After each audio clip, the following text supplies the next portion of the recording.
The Gabba, day 3. Maybe the second last day. Ask Dodgy. Now don't forget, before we get stuck into it, you can have access to all the cricketers' fantastic digital content, including everything from us throughout these Ashes.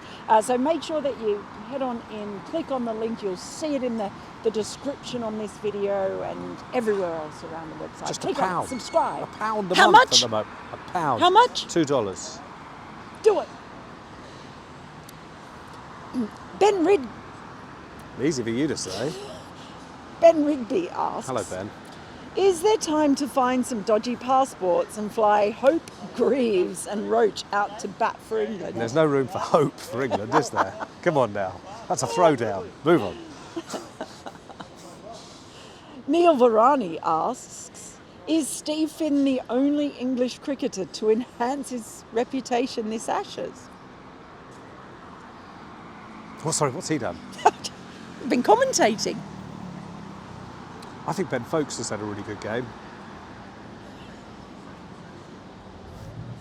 Right, international law expert asks, does the county championship need a pink ball round? I don't think so. Do you know what? I don't think the ball actually does a lot under lights. I think the lights are just a bit rubbish. The solution is just to have better lights and then play with a red ball because it's better. So the issue here is that there's a lot of quite dull passages of play, but they're enlivened by England playing exceedingly poorly. But I think it should be quite attritional. You saw how hard, sorry to interrupt, but you saw how hard it was for England's best bowlers to get out Scott Boland, who averages 7, or he did before today, in Test cricket. And he basically just blocked.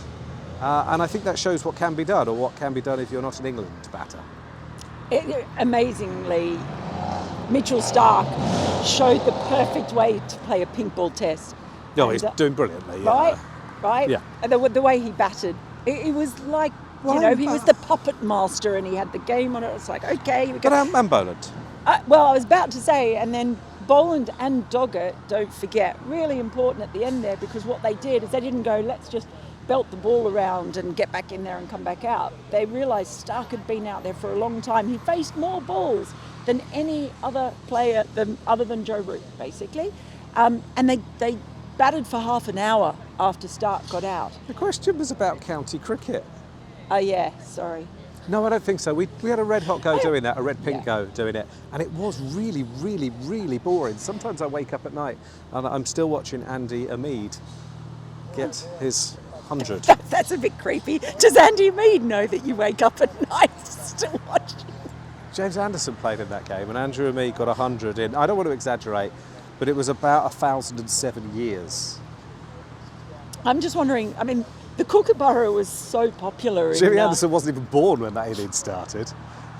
But the Kookaburra was just so popular in England. I'm sure that. Well, it doesn't really work in England. I know, but I'm saying it was so popular that I'm sure the pink ball would be really embraced by everyone. Well, we have tried it. We have tried it for several years, and there was an experiment. Let's remember, I've got a piece in the Cricketer, by the way, this month about all the changes there have been in county cricket. People say it's reactive and slow to change and stuff. There've been 2 new formats invented this century. They change every year. Just play better. Your voice is going squeaky. Yeah.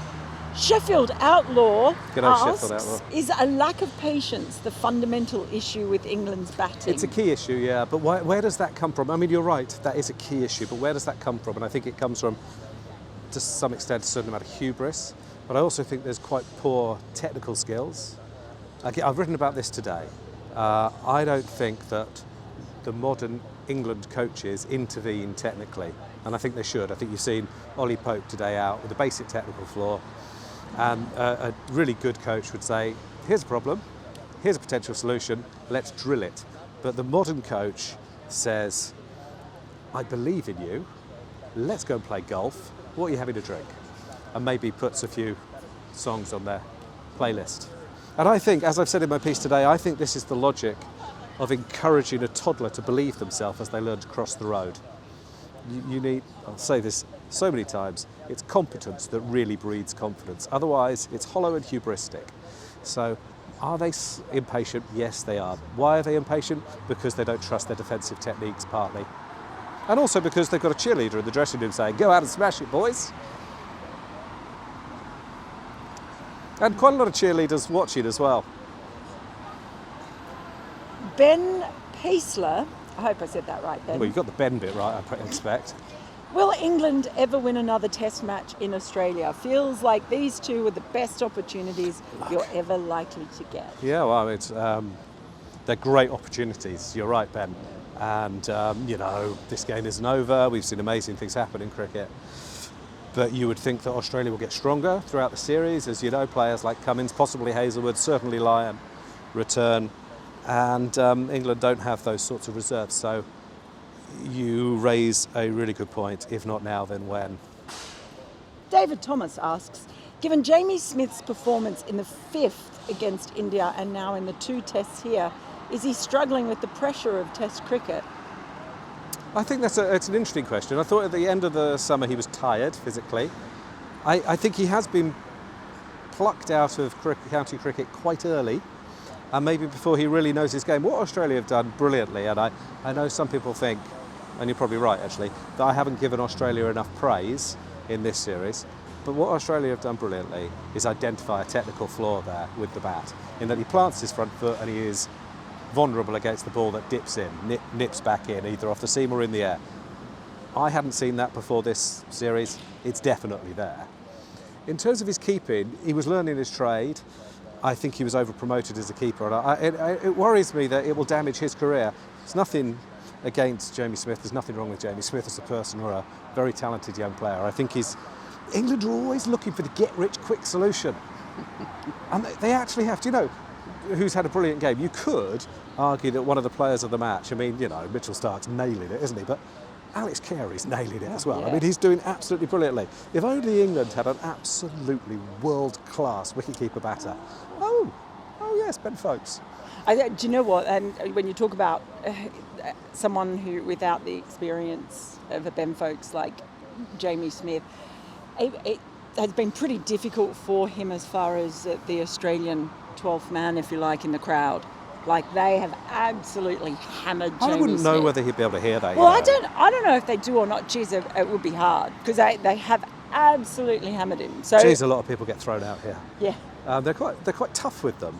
I don't know whether he'd hear that, and I think he'd be robust enough maybe to deal with it anyway. I don't know. I worry for him a little bit because I think he's a very talented guy with a lot of good intention, and I just worry that they'll go on to the next shiny new toy, one of the roos, as Kanga, as they're surely called in this country, and he'll be left behind a bit. And you become, as Jacob Bethel would tell you, tomorrow's man becomes yesterday's man terribly fast. And that worries me a bit. England have to be careful not to do what they did when this whole regime started, just think, change a couple of faces and everything will be all right.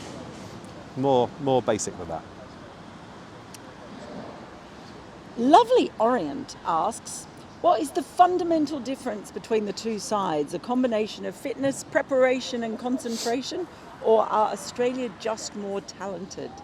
I don't think Australia are more talented. I think it's a really England. good question. It's a great question. And go on. Well, I just think, I do think England are better than what they have shown. Like they the haven't individual been players. Well, that's probably true, but also Australia aren't allowing them to show. There's always a combination of these things. Yeah. I think the point I'd make again and again is that this isn't a full-strength Australia side. That doesn't mean they're rubbish, of course. Again and again I've said, haven't I, that the base level of Australian cricket is higher than the base level of English cricket. I wish it weren't so, but it clearly is and nearly always has been. And it means that when these reserves come into the side, and they are reserves, you would think England have an opportunity. And, those reserves have absolutely outplayed and outperformed England. I do think there's a lot of outthinking, though. And I also think they've been outcoached. I think they're better technically, and I think they're better temperamentally. And I think those are really big things. Whether that makes them better players, it would depend on your definition of that phrase. Well, that goes back to Stark. He has played with a lot of skill, but it was just as much his brain and use of it today that actually put. Right? Sorry. See, he doesn't even listen. But No, it was I was just as about to much turn his off. brain as anything else that got Oh, them into a absolutely good it position, was. right? Even though he's brilliant, it was just smart thinking. Absolutely. He's just not relying on being brilliant. This is the sort of Yeah. point I made in the first instance about Joe Root. Look, batting's not just about what you do, it's about what you don't do. And so's bowling, actually. You don't have to just bowl bouncers. You know, the top of off stump never moves. You know, I say these things, I hear myself saying them, and I know people will be rolling their eyes going, oh, it's so old-fashioned. Some old things weren't rubbish, you know. And some of the bowling in this game, do you know what? It's been absolutely pants. You know, old England with, say, Broad and Anderson and that sort of stuff, they never bowled badly. They almost never bowled badly. They maybe didn't have the potency on these wickets, but they didn't bowl utter dross for session upon session. Australia, that's the quickest they've ever scored 400 in an Ashes test. Ever. It's been a lot of cricket, right? And it was partly because England were testing them with the long hop again and again and again. And it's like the impatience, going back to that question.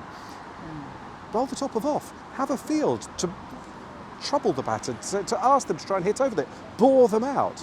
As I wrote yesterday, the team that dares to be dull will be the team that runs away with this series. And this afternoon, Stark and Boland dared to be dull. I don't know, what did they score? 75 in 30 odd overs? Yeah, it was It's old-fashioned cricket. Old-fashioned grind. By the way, it wasn't dull. It wasn't dull. It was just dull by the sense that the run rate wasn't running away. It was terrific cricket. And they made sure that England's bowlers have all bowled at least 23, 24, 25, all the 26. seamers bowled a minimum of 24 overs. And it is warm.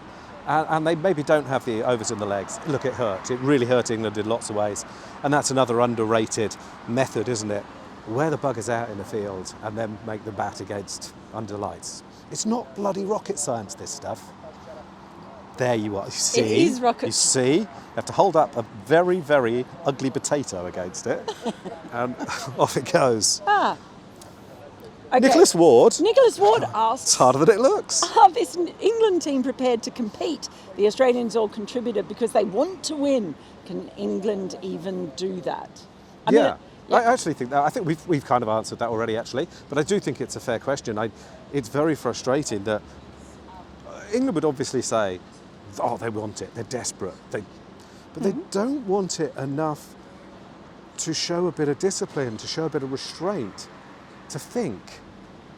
But I think a lot of this comes from the top. But I think the last question might be about that. So, Danny asks, is this Danny Franklin, do you think? no idea. Oh. He's not the only Danny. Oh, it's just Danny Rubin, the England media It's a manager. long shot.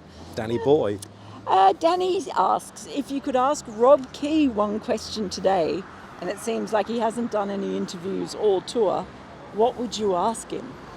I don't think today would be the day to ask, but I don't think today is the day for me to have that particular conversation.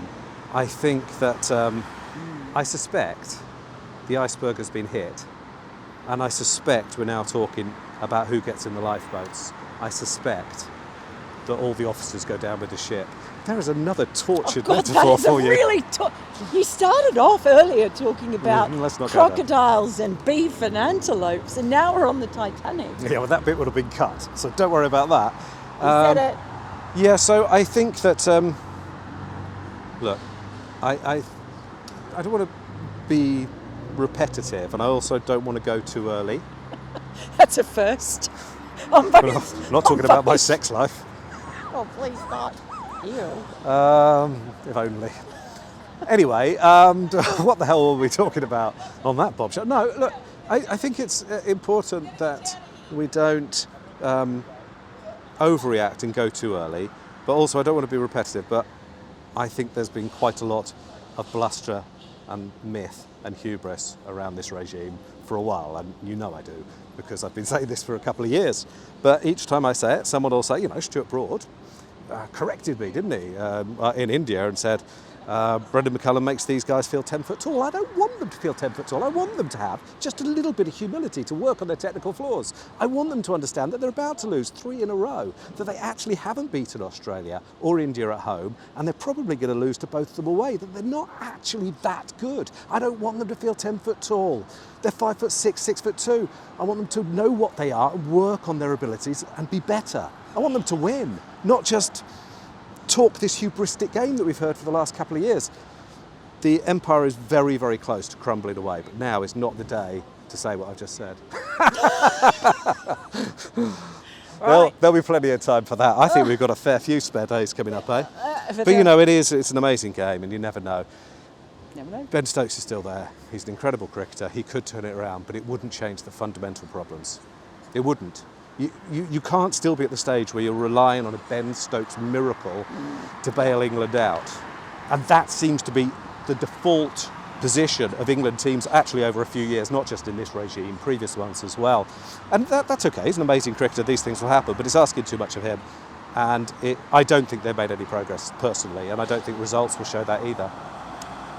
I wasn't sure that I was going to say this earlier, but we'll see you tomorrow. God willing.